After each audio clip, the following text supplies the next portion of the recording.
Now, from the psychological impact of war to the psychological manipulation of our elections. Tomorrow, it's the turn of Florida and Ohio to help decide the next U.S. president. But does a sinister threat coming from Silicon Valley pose questions about the viability of democracy itself? Fans of the Netflix series House of Cards might think the power of the fictional polyhop internet search engine to decide who takes the White House is the stuff of nightmares. But is it? And have you never heard of Google? Joining me via Skype from California is Dr. Robert Epstein. He's a senior research psychologist at the American Institute for Behavioral Research and Technology. Robert, welcome to Going Underground. So without giving too much PR to Kevin Spacey and House of Cards, how can a search engine like Google either win or lose a US election or indeed a referendum here on Europe?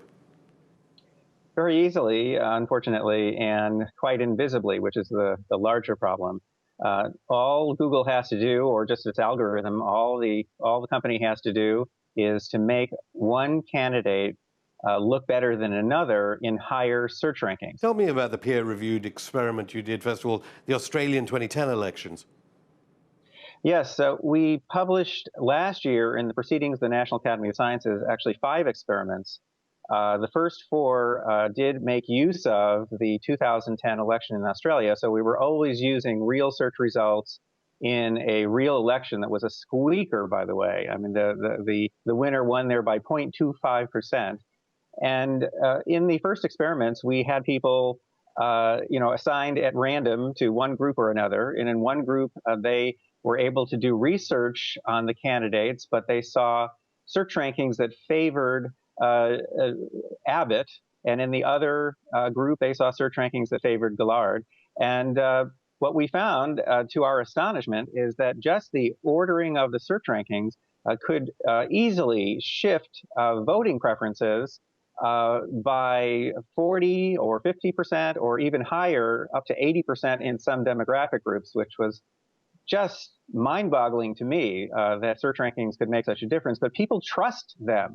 We're looking to Florida and Ohio now, but given that Sanders scored a 35% swing maybe in Michigan, I mean, it hasn't worked so well for Clinton, has it? Well, we don't know, of course, what would have happened without Google support. That's one issue. But the support really matters in the general election more than in the primaries. She pretty much has the nomination locked up, and Google's support for Clinton is really very strong. And Google, among other things, set up a semi-secret organization called the Groundwork, all high-tech, experts that exist for one purpose only. The Groundwork exists to put Hillary Clinton in office.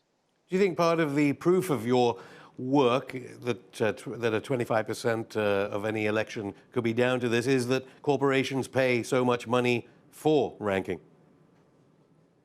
Well, the fact that corporations pay so much to try to go up a notch in rankings, that tells you the value that they have, for altering consumer choices.